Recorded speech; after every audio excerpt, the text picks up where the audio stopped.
Matapos ng usapan nila, doon pa naging komportable ang pangkat ni Danilo. Dahil mabait din naman ang mga taong nasa loob ng farm nila Noli. Habang abala ang pangkat nila Danilo para sa pag-aayos ng mga gamit nito, si Noli naman, pinuntahan na muna niya ang bahay ng kanyang ama kung saan nandun lahat niyang mga kapatid. Pagkarating niya doon, halos mangyak-ngyak ang kanyang ina dahil sa ilang linggo ba naman siyang nawala doon eh. Anak, naintindihan ko kung anong landas ang tinatahak mo.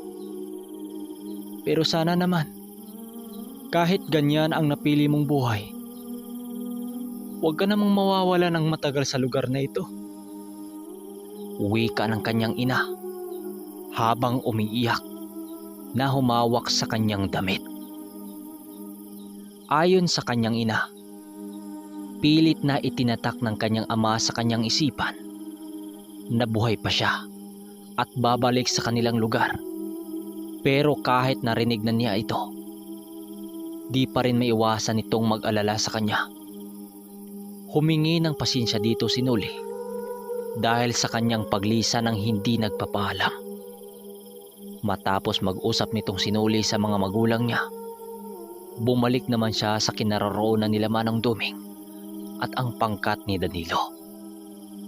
Nang pagdating niya sa kinaroroonan ng mga ito, naabutan naman niya yung abala sa pagsisibak ng mga kahoy. Habang ang dalawang si Manong Duming at Mang Carpio, nag-usap-usap ito habang nananabako. Nang tuluyan na siyang makalapit dito, sakto namang lumapit sa kanila ang tatlo niyang tauhan. Inutusan niya ang mga ito na kumuha ng mga manok para sa gagawin nilang pulutan. At tanghalian na rin ang araw na yon. Madali lang namang nagkasundo ang mga pangkat nila Danilo sa mga tauhan niya dahil halos magkapariha lang din ang mga ugali nito. Matapos nilang kumain, nagpasya noon itong si Noli na igala ang mga kaibigan niya sa kanyang manukan. Kasakasama niya noon sina Nardo at Ambong na kanyang ilang mga tauhan. Nang makarating na sila sa dulong bahagi ng manukan, manghang-mangha naman sila Danilo sa mga ari-arian ng kaibigan niya. Kaibigan Noli, wala bang baryo-baryong tupada dito sa inyo? Mukhang ang gandang ipanlaban ng mga tandang mo ah. Teka, saan mo ba nabili itong mga lahi na to? Bakit parang ang gaganda ng hubog ng mga katawan nito? Wika ni Danilo habang hawak-hawak ang isang manok. Nang marinig ito ni Noli, habang hawak niya ang isang tandang, sumagot naman siya dito ng, sa kaibigan kong tagabayan Danilo, sa kanya galing yang lahing mga yan. Bakit? Trip mo ba? Huwag kang maglala, bibigyan kita. Hayaan mo, kapag dumalaw dito yung dalaw kong barkada, isasama kita sa lakad namin. Wika ni Noli rito. Nang marinig ito ni Danilo, ngumisi lang naman ito dahil sa anyaya ni Noli. Ilang sandali pa ang nakalipas, bumalik na sila sa kinaroroonan ni Mang Carpio at Manong Duming. Pagdating nila doon, napangiti naman itong si Noli nang makita niya ang dalawa niyang kaibigan. Nang masipat niya sina Guyo at Leroy, napangisi-ngisi naman ang mga ito habang kinukumusta siya dahil sa ilang linggo niyang pagkawala. Kamusta na kayong dalawa dito sa baryo habang wala ako rito? Tanong ni Noli kay Guyo at kay Leroy. Ayos lang naman par. Pero simula nung nawala kayong dalawa ni Manong Duming sa baryo natin tila ba marami nang nagbabago? Sagot nito pabalik sa kanya. Nang puntong yon, doon ipiniliwanag ni Noli ang lahat ng mga nangyari. Nang marinig nila Goyo ang kwento ni Noli, bigla naman itong nagulat dahil ang mga kasama pala niya ay mga antingirong mamamatay aswang na nanggaling pa sa bandang timog. Upang mas mapasarap ang kwentuhan, nagpakuha ng tuba itong si Noli. Ilang sandali pa, dumating na nga ang mga inumin niyang ipinakuha. Ano yung nabanggit mo kaninang maraming nagbabago? Sagot ni Noli sa sinabi nito sa kanya kanina. Sa pakipagkwentuhan nila Noli at Goyo at Leroy, simula daw nung naglalaho na lang silang dalawa sa baryo, takot nang lumabas ang kanilang kababaryo sa tuwing sasapit ang gabi. Dahil daw sa grupo ng mga aswang na palaging sumasalakay sa tuwing takip silim. Ayon kay Goyo, marami nang natagpo ang bangkay ng tao. Nawakwak ang dibdib sa kanilang baryo. Yung iba daw sa tabing ilog na tagpuan at yung iba naman sa gilid ng tubuhan. Maging ang pinunong baryo ng kanilang lugar, hindi na nagsasagawa ng pagbabantay tuwing gabi dahil sa bangis daw ng mga nilalang. Dahil maging sila nakasilay kung paano kinitila ng buhay ang mga kasama nila. Nang marinig nila Noli ang kwento ni Goyo, doon naman nagsalita si Manong Duming ng, Sa palagay ko marami ang grupo na itong sumasalakay. At sa kabatid kong meron itong kasamang gabonan dahil sa lakas ng loob ng mga ito. Mamayang gabi, magmamatsyag tayo sa gitna ng baryo at ihanda nyo na ang mga gamit nyo. Kailangan na nating kumilos kaagad upang hindi na maragdagan pa ng bilang ng pagkamatay ng ating kababaryo. wika ni Manong Duming. Nang marinig nila Mang Carpio ang sinabi ni Manong Duming, sang-ayon naman ito sa kanilang gagawin. Kinahaponan, nakauwi na nga sila Goyo at Leroy sa mga pamamahay nito. Pagsapit ng 8:00 ng gabi, nag-usap-usap naman silang lahat habang nagtipon-tipon sa bakura ng kubo nila Noli. Lando, Boning, Lidyo, ihanda nyo na ang mga gamit nyo, lalo na ang mga buntot pagi. Wika ni Mang Carpio. Sila Noli, Mang Carpio, Manong Duming, Danilo, nagpakawala na sila ng mga dasal sa hangin para gawing sabulag sa mga nilalang na maaring makakita sa kanilang gagawin. Kapag maamoy kasi ng mga aswang na mayroong parating na mga antingirong may mga kargang napakalakas, dali-dali itong sisibat sa lugar kapag alam nilang di nila ito kakayanin. Sa paglabas ng pangkat nila sa bakod, kaagad naman yung sinira ng mga bantay nila Noli. Busing, mag-iingat ho kayo sa lakad nyo ha. Wika ni Ambong sa kanilang gate. Maraming salamat, Bong. Kayo din. Isarayo ng maigi ang mga lagusan. Sagot ni Noli sa mga tauhan niya. Sa pagdating nila sa baryo, wala naman silang napapansin na kakaiba, maliban sa nakabinging katahimikan. Habang nakaupo sila sa isang malaking bato kung saan malapit sa baryo, nananabako na muna ang dalawang ermitanyo habang sinala Noli at Danilo maiging nakikiramdam sa buong paligid, maging sila Lando. Ang sobrang katahimikan sa lugar ay mapanganib para sa mga ordinaryong mga tao.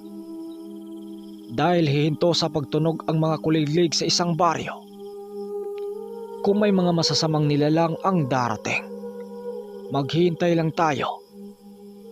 Wika ni Manong Duming.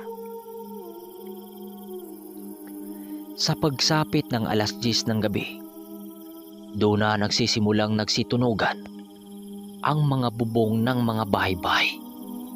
Indikasyon ito na may mga aswang na lipad ang dumapo dito. Kasabay ng pagtunog ng mga bubong ay ang pagkaalarma naman ng mga tagbahay.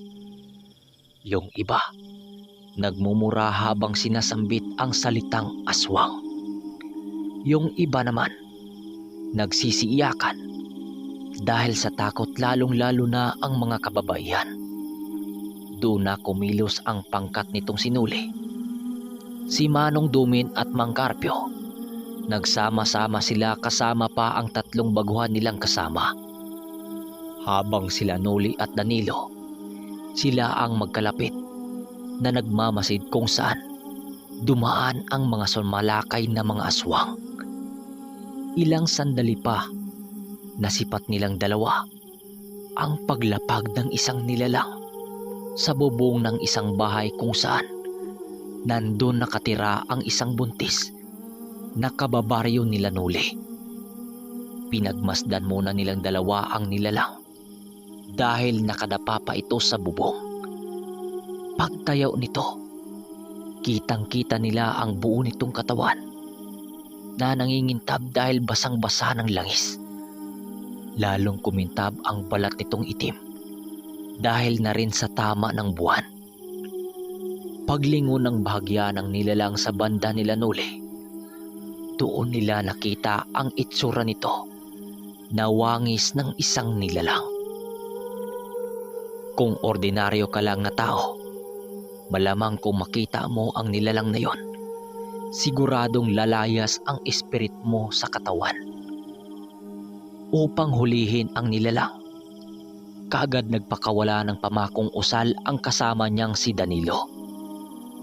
Nang mabuo na niya ang pamako, kaagad naman itong ibinato sa nilalang ang espiritual na pamakong yon. Subalit bago pa man makatama sa katawan ng nilalang ang pamako, laking gulat nilang dalawa nang dinurog lamang nito ang mga pamakong usal ni Danilo.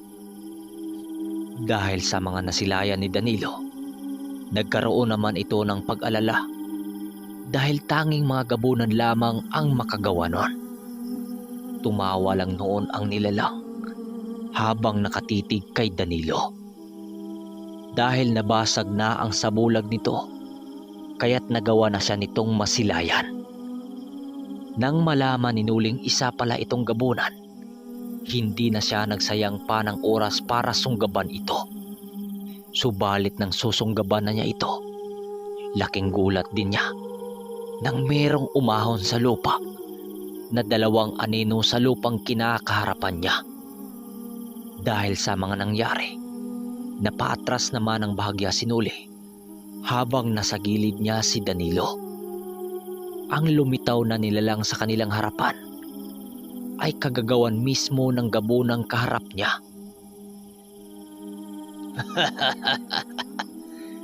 Huwag naman kayong masyadong makikialam.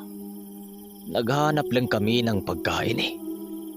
Kaya't sana lumugar naman kayo upang hindi tayo magkakasakitan. Wika ng gabunan. Nang marinig ito ni Noli, galit na galit naman siyang sumagot dito ng naghahanap ng pagkain. Baryo ko to eh. Papanong hayaan ko lang na ganunin nyo lang ang nasasakupan ko? Hindi nyo ba alam na ang lahat na nilalang napapanig sa kasamaan ang napadpad dito? Pinapas lang namin. Wika ni Noli sabay palitaw sa kampilan at kaagad sinugod ang gabunan. Si Danilo naman, siya ang humarap sa 2 anino. May hawak na espadang gawa sa buto, nalikha ng gabunan.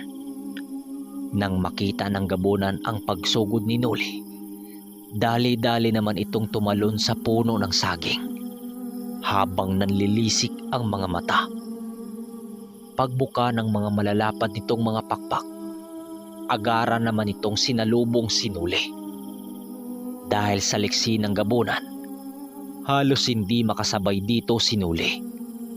Maging ang hawak-hawak niyang kampilan, ni hindi malamang makatama sa katawan ng gabunan. Si Danilo naman, nakita niyang napatumba na nito ang isang aninong mandirigma na nilikha pa ng gabunan. Habang sila Manong Duming naman, pinagdadakip ang ibang manananggal na sumasalakay sa mga bahay-bahay. Maging ang ilang mga aswang na nanggugulo sa kabahayan, sina Manong Duming at Mang Carpio, habang sila Lando, Buning at Lidyo ang tagaparusa sa mga ito. Halos malapnos na ang mga balat ng mga aswang dahil sa paghampas nila Buning ng buntot pagi sa katawan ng mga aswang na kanilang nahuli. Habang nagbubuno sila Noli sa kaharap niyang gabunan, ramdam naman niya ang mga matatalas nitong mga kuko na dumampi sa kanyang mga balat. Subalit dahil sa kanyang baluting espiritual, hindi malamang siya matabla ng kuko nito. Nang makahanap siya ng pagkataong sipain ang nilalang, kanya naman itong ginawa. Pagsipa niya dito, doon sa bandang tadyang, napasigaw naman ang nilalang dahil sa lakas ng pagtama dito. Nang makita niyang napatumba ito sa lupa, dali-dali naman niyang tinawag ang pinakamalakas niyang pamakong espiritual at kaagad ibinato sa nilalang. Paglapat ng mga pamakong usal, tanging pagsisigaw na lang ng gabunan ang nagagawa nito. Habang nagwiwika ng, "Pakawalan niyo ko rito. Lumaban kayo ng patas, mga duwag." Wika ng gabunan sa kanya. Kasabay ng pagdakip ni Noli sa gabunan ay ang paglaho naman ng pisang aninong kaharap ni Danilo. "Tingnan mo mamaya kung ano ang sasapitin mo sa taong baryo." Wika ni Noli sa kaharap na gabunan. Habang si Danilo lumapit sa kanya habang hingal na hingal. Habang nagwiwika ng, "Walang hiya ka, demonyo. Pinahirapan mo pa ako eh. Doon sa ginawa mong ilusyon. Ito, tatanggapin mo." Wika ni Danilo sabay tadyak sa gabunan. Ilang sandali pa, nakita nila ang pagbalik nila Manong Duming sa kanilang kinaroroonan, habang may hila-hilang 3 aswang na kanilang nadakip. Noli, anong gagawin natin sa mga nilalang na ito? Gusto naming ikaw ang magdesisyon para sa parusang ipapataw sa mga ito. Wika ni Manong Duming sa kanya. "Gusto ko yung taong baryong ginagambalan ng mga ito ang magpapataw dito ng malupit na kamatayan. Siguro naman, patas na kayo sa mga taong kinitilan nyo ng mga buhay." Wika ni Noli sa mga aswang habang nakaluhod ang mga ito sa kanilang harapan. Habang nagmamakaawang pakawalan sila, maliban sa gabunang panay ang pagngisi nito, habang nagbabanta sa kanila na kapag makawala siya sa pagkagapos, papatay niya ang lahat na sa harapan niya. Subalit dahil nagkasala sila sa taong baryo, hindi ito pinaunlakan ni Noli. Pagdating ng mga kalalakihang inutusan ng punong barangay, nasisipat naman nila ang mga dala nitong pamalo na may mga tinik na nanggaling sa katawan ng suha. "Mga kaibigan, kayo na ang bahalang magpapahirap dito." Matapos sabihin ng pangkat ni Noli na parusahan ang mga nadakip na aswang, kaagad namang pinagdadambo ng mga taong baryo ang mga demonyong nasa harapan nito. Kitang-kita nila Noli ang puot at galit ng mga tao dahil habang pinagpapalo nila ang aswang, umiiyak pa ang iba dito. Habang ang iba, gigil na gigil, lalo na yung mga nawala ng mahal sa buhay. Dahil sa ginawa ng taong baryo, halos madurog noon ang mga katawan ng mga aswang. Sa bawat hampas ng mga tao, Kitang-kita nila sa pagmumukha ng mga nilalang na gusto nilang lumaban. Subalit wala silang magagawa kundi tanggapin ang kanilang kamatayan. Matapos mapatay ng mga taong baryo ang halos humigit 5 aswang, pinatigil na ng pangkat nila Noli ang pagdadambu sa mga nilalang. Maraming salamat sa pangkat mo, Ginoong Noli.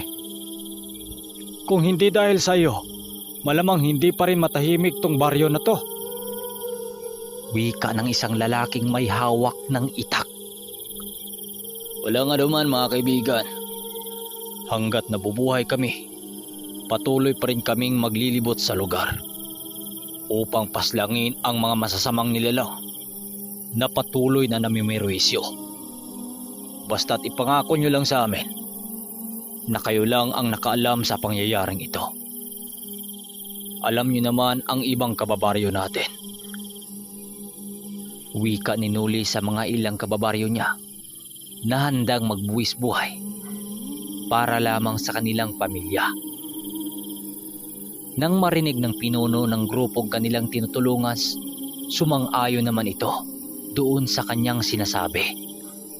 Kaagad binuhusan ng langis ni Mang Carpio ang mga bangkay ng mga aswang.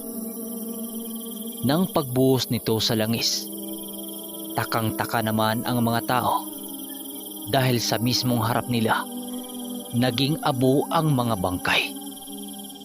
Matapos masunog ang bangkay ng mga aswang, inutusan naman ni Noli ang mga taong umuwi na sa kanilang kanya-kanyang mga tahanan.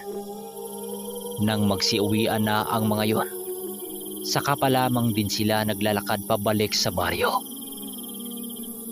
Habang naglalakad silang lahat pabalik sa baryo, hindi naman maiwasang magtanong sa kanya si Danilo. Kaibigang Noli, saan ba nanggaling ang mga demonyong yon? Batid kung hindi sila tagalito. Dahil mismong baryo mo pa talaga naghasik ng lagim ang mga aswang na yon. Wika ni Danilo. Matapos marinig ni Noli ang sinabi ng kaibigan niya, ang nasagot lang naman niya rito ay, di nila ako kilala. Taga-kabilang baryo sila sa lugar ng Umurok. Ang akala kasi ng mga yon, tuluyan na akong umalis sa lugar na ito. Kaya malas lang nila dahil mismong pag-uwi ko pa talaga sila sumalakay. Sagot naman ni Noli. Pagkarating ng pangkat nila Noli sa kubo, halos mag-alas 12 na yun ng gabi. Habang umupo sila sa balkonaheng bagong pagawa ni Noli, masaya naman silang nagpapahinga. Hanggang sa maya-maya pa, pumasok si Manong Duming sa loob ng kubo. Paglabas nito, may dala-dala na ito ng tuba. Nang masilayan ni Mang Carpio ang hawak nito, napangisi naman ito habang nagwiwika ng, Aba, maganda nga yan, Duming. Dahil hindi ako inaantok. At saka di natin yan naubos kanina, di ba? Wika ni Mang Carpio kay Manong Duming. Sina Lando, Buning at Lidjo nakatulog na noon sa kubo dahil sa pagod. Habang si Noli at Danilo nakisali na rin sa inuman ng dalawa. Habang nag-inuman noon silang apat, nabanggit noon ni Manong Duming ang patungkol sa taong nagngangalang Waring Tabas. Carpio, alam kong nasundan tayo ng mga tagapagmasid ni Waring Tabas dito. Dahil kanina, nasilayan ko ang ibong inutusan nito na nakabatog sa puno ng santol.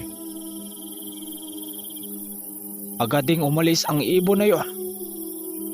Nung mapansin itong nakita ko siya. Pag-ingatin mo ang mga bata mo kapag lumabas kayo ng bakod sa manukan na ito. Nararamdaman kong si Danilo at ng mga kasama mo ang nais nitong paghigantihan. Wala namang problema dito sa loob ng bakod dahil punong-puno ito ng mga pangontra at sumpa. Wika ni Manong Duming. Nang marinig ito ni Danilo, natigilan naman itong umiinom ng tuba. O Carpio, napansin ko rin ang pagpakita ng mga nilalang na ito. Kaya nga upang hindi na kami makapagdamay pa sa inyo, uwi na lang kami sa bundok at kami na lang ang bahalang harap sa mga ito. Wika ni Mang Carpio sa kanila. Nang marinig ni Noli ang sinabi nito, bigla naman siyang napawika ng, "Hindi maaari, Mano. Magkasama tayong humarap sa mga gabunang tumugi sa amin. Kaya dito sa poder ko, kung ano man ang mangyayari, magkasama tayong harap sa mga yan. Tama lang din ang ginawa ni Danilo sa mga tao ni Waring Tabas na mga tampalasan. Kahit ako naman, kung alaga ko ang pagdiskitahan nila, makipagpatayan ako." Matapos nilang magsasagutan, kaagad namang tinawag ni Manong Duming ang alaga niyang dalupaho na malaking ibon upang utosang magmamasid sa paligid. Habang tuloy silang nag-inuman, maigi naman nilang inantay ang pagbabalik ng ibon na yon. Nang pagbalik ng dalupaho, kaagad naman nag-usal si Manong Duming upang tingnan kung ano ang nakikita sa mga mata nito. Wala akong nakikitang kakaiba sa labas ng bakod. Batid kong walang nagmamasid sa labas. Wika ni Manong Duming. Matapos sabihin yun ng ermitanyo, kaagad namang sumunod si Mang Carpio sa pagpapalipad ng mga pispis at mga insektong may mga pakpak upang suyudin ang kabuhang gubat sa lugar ni Noli. Upang mapasunod kasi ang mga malalaking insektong barang sa nag-uutos, nangangailangan ito ng hindi masukat na lakas at resistensya sa katawan. Magamat hindi sila kaya nitong saktan o balikan, masyadong mapanganib sa katawan kung manghina ang husto dahil sa mga lihim na karunungan. Nang pagbalik ng mga insektong pinalipad ni Mang Carpio, wala naman silang nakikita hindi kaaya-aya. Upang mas masiguradong ligtas ang pagtulog nilang lahat ng gabing yon, nagdesisyong bumaba sa silong itong si Noli upang pakiramdaman ang buong paligid. Nang makarga na niya ang mga usal para sa pakipag-isa sa kalikasan, agara naman ang paghawak niya sa lupa. Sa patuloy ng kanyang pakikiramdam, sa awa ng Diyos, wala naman siyang nakikitang kakaiba. Nang makita siya ni Danilong bumaba ng kubo para umihi, laking pagtaka naman ito dahil sa kanyang ginawa. Para saan yung ginagaw mo, kaibigan? Ritual ba yan?" tanong sa kanya ni Danilo. Nang marinig ito ni Noli, kaagad naman siyang tumayo at nagpagpag ng kanyang mga kamay habang sumasagot ng, "Ang ginagawa kong ito, kaibigan, ay para mas masiguro nating ligtas tayo sa ating pamamahinga." Wika ni Noli. Nang makaakyat na silang dalawa sa taas ng kubo, napag-usapan naman nila ng tuluyan ang ginawa ni Noli. At doon nalaman ni Danilo ang kakayahan nitong si Noli pagdating sa malawakang pakikiramdam. Maging si Mang Carpio napahanga sa kanyang abilidad dahil hindi nila kayang gawin ang mga bagay na yon. Matapos nilang mag-inuman at magkwentuhan, nagdesisyon naman silang matulog na dahil malapit nang sasapit ang 2:00 ng madaling araw. Kinabukasan, maaga pang gumising silang lahat upang asikasuhin ang umagahan. Pagsapit ng 8:00 ng umaga, kasalukuyan na silang tumambay sa farm ng mga manok ni Noli. Habang nag-usap-usap sila patungkol sa mga lahing manok na malakas pagdating sa sultada, nasipat nilang pinapapasok ng mga tauhan ni Noli, sina Guyo at Leroy, habang may mga dalang mga bayong. Paglapit ng mga ito sa kanila, agara naman ang pagtanong dito ni Nuli ng, "O par, napadalaw yata kayo dito ah. Anong sa atin?" Nang marinig ito ng dalawa, inilapag na muna nito sa lupa ang mga bayong. Saka nagsalita ng, "Aba, mukhang naalimutan mo na naman yata ah. Dispira sa kapistahan ngayon sa lugar nila Omar. Naalala mo pa ba yung dumayo tayo ng sultada sa araw ng San Juan?" Wika nito sa kanya. Nang marinig ito ni Nuli, napaisip naman siya at nagsalita ng, "Oo nga no, ibig mong sabihin pupunta ka doon ngayon?" Wika naman ni Nuli. "Anong kami? Tayo pupunta doon. Ngayon mismo. Hulaan ko mamayang hapon. Kapag di pa tayo umalis ngayon doon, pupuntahan ka rin dito ng mga tauhan nila Omar." Sagot sa kanya ni Guyo. Matapos marinig ni Nuli ang mga bagay, nilapitan naman niya ang dalawang matanda saka nagsalita ng, "Manong Doming, pupunta raw tayo sa bayan. May laban daw ngayon hanggang bukas eh." Wika ni Nuli kay Manong Doming. Aba, maganda nga yan. Marami bang tuba doon? Sasama ako. Sagot naman ni Manong Doming. "Naku, kung tuba lang Manong, marami doon. Kahit maliligo pa tayo ng tuba, kila Omar Manong." Sagot naman ni Nuli. Pumayag naman si Manong Doming at niyaya rin ito sina Mang Carpio at Danilo. Nang malaman nila Lando, Buning at Lidyo ang mga bagay na yon, halos naman yun magsasakalan dahil sa tuwa. "Sige kaibigan, sasama ako. Pwede bang dalhin ko yung dala kong bubuyoging tandang?" Wika sa kanya ni Danilo. "Oo pwede. Sabo nga yung punta natin, di ba? Mabait ang mga tao doon." Wika naman ni Nuli. Makalipas ang mga minuto, naghahanda na nga ang kanilang pangkat para sa lakad nila ng umagang yon. Kaagad inilabas ni Nuli ang mga bulang na kanyang gagamitin sa tare. At kasabay ng paghanda niya sa mga bagay na yon, nagpalipad naman siya ng isang usal upang gisingin ng bahagya ang sandata pagdating sa Sabo. Pagdating niya sa silid sa lumang kubo, naabutan naman niya sila Danilo at Guyo habang tiningnan ang mga bulang na kanilang gagamitin. "Mga kasama, handa naman kayo sa lakad natin. Mamaya alis na tayo." Wika niya sa kanilang pangkat. "Busing, handa na ho ang mga dadalhin yung mga tandang. 2 white hackle po at 1 bubuyogin. Sana naman boss, makadala kayo ng, alam mo na." Wika ni Nardo na kanyang tauhan. "Mabuti naman doy kung ganon. Salamat nga pala. Oo nga pala, kung may taong naghanap sa akin dito, kausapin nyo lang ha. Pero huwag niyong papasukin. Kung may ibibigay na bagay sa inyo kung sino man, huwag niyong tatanggapin. Sabihin mo rin sila Ambo para man malaman din nila." Wika ni Nuli.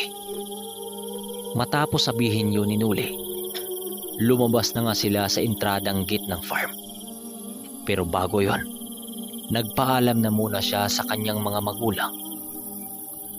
Habang pababa sila ng bundok, nagwika ang isa sa kanilang pangkat na si Guyo ng, "Par, sa dating daan ba tayo dadaan? Mas mapadali kasi dun eh. Pero mas masukal nga lang." Nang marinig ni Nuli ang sinabi ni Guyo, sinabi naman niyang sa bagong daan na lang upang mas mapaganda ang kanilang paglalakbay. Panay lang naman ang pagbibiroan nila doon sa daan habang sinabayan ng tawanan. Tila ba nakalimutan nila ang panganib nagdulot sa engkwentro ni na Danilo sa pangkat ng mga aswang.